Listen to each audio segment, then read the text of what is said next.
Hello everybody, Accureye here, and welcome back to what might be a bit of a short video. I thought today we'd do a short video and talk about setups. Now, I know on F1 I've talked about setups before. In fact, I think I've done a video on F1 about setups before, but of course back then when I first did that setup video, I was kind of not very knowledgeable about the setups and stuff. I wasn't really confident that I could give you a well, at this point I will say that I wasn't really that confident that I could give you a informative video. And because of course I couldn't really give you a informative video, I kind of ended up feeling like, I should do this again. I should give it another shot. I should, basically allow you guys to get a second chance to view the video, because again, like I've said before, I felt like I didn't give you a very good video the first time. So yeah, let's go ahead and talk about setups a little bit, and and overall, yeah, and finding a good setup can be very, very helpful for your driving. Now, you go and find that many people are going to just say, look at the internet and copy a setup from someone. And, that might be a good way to get an okay setup. And maybe you're going to get an idea of how to set up your car for certain situations.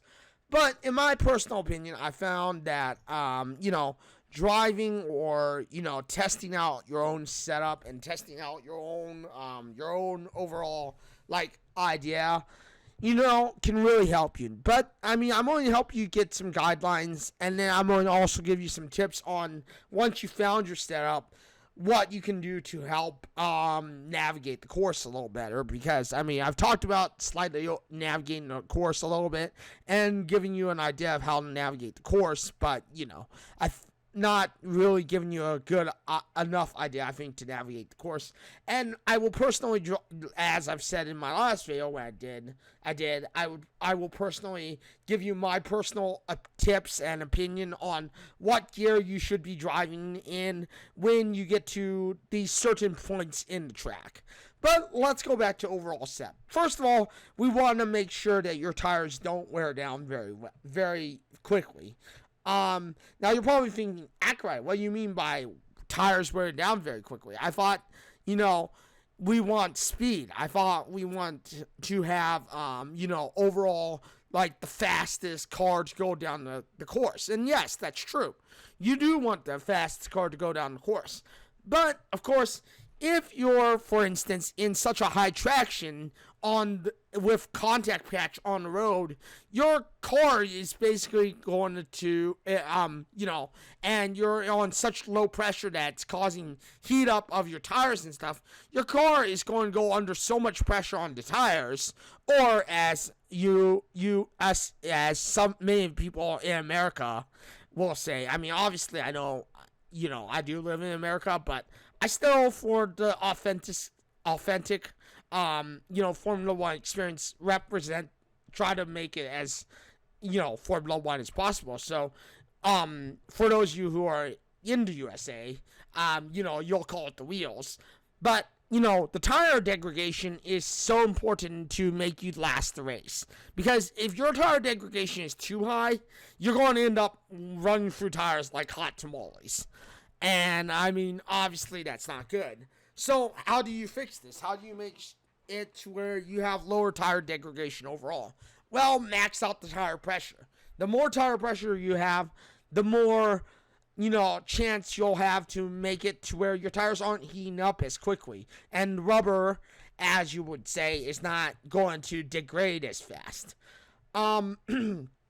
Other things, of course, are how much traction are you getting. If you're getting too much traction on the road, again, that can also degrade your tires. But, what about maneuverability? Well, responsiveness is fairly easy. Obviously, with responsiveness, you want to increase how much toe out you have, if I remember correctly, because toe out allows you to become more responsive. And, the more toe out you have, the more responsive your vehicle. The more toe in you have, your vehicle will be less responsive, but it might be a little more on the dime turn. It may have a little more speed. So finding the balance between toe in and toe out is also very important. Other ways to improve your responsiveness is, of course, where your brakes are, where your brake placement is. So, for instance, if you're on front brake bias, you're going to have more stopping power, and you'll be able to stop on turns on like a dime.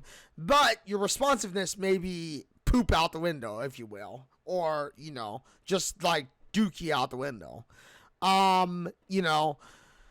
Other parts about it is like where your brake placement, how much brake power you have. So the more brake power you have, the more the more brake pressure you have, obviously the more stopping power, and the more your vehicle will just stop and start easily glazing or gliding into the point that's necessarily needed in. Other ways to improve your maneuverability, of course, are, like I've said, the toe in, toe out, and, your spring stiffness. If your springs are super soft, they're going to be responsive on certain angles. If your bars are set to a certain degree, they're going to be more responsive. Same with your front ring and your rear ring. The higher, I believe, your rear ring is, the more responsive, the more unstable your rear wing will be, which means that you're going to spin out much quicker. And this is why I would recommend a high front ring and a low rear wing. The higher front wing will allow you to turn in and be more responsive when you're coming into a turn, but the lower rear wing will allow you to not spin out. Of course, I could be wrong. It could be low rear wing, high rear wing, low front wing. I don't quite remember, and as it is, I'm not really reading the responses off a paper or anything. I'm just kind of going based off memory.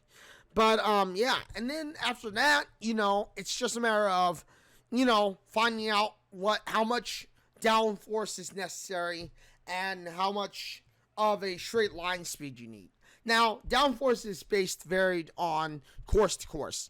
Personally, my personal opinion is make sure that your front wing is higher than your rear, or than your rear wing, or it might be your front wing is lower than your rear wing. Your front wing is the most important speed element of your car, and the rear wing controls how much it turns or drifts. And obviously, as it is, you want your car to drift as low as possible. But with that being said, once you have that all said and done, then it comes to navigating the course. And obviously, knowing what gear you need to be in, and knowing when to just glide the gas or when to just glide the car through the course is absolutely important. And it'll help you ace the race times, no matter what difficulty you are on. And, I mean, with that being said, hopefully this has helped you. Hopefully this has helped you become better, at driving your courses, at driving in Formula 1, or even in general, just in racing games. And, maybe even create your own setup. But with that being said, thank you, everybody, for joining me today. Thank you for watching this video. Thank you for enjoying this video. And if you like this video, you know what to do. Hit the like button, get subscribed, hit the bell notification, because I know you want to know when my next video drops next. Thank you, everybody, for joining me today. Thank you for watching this video again.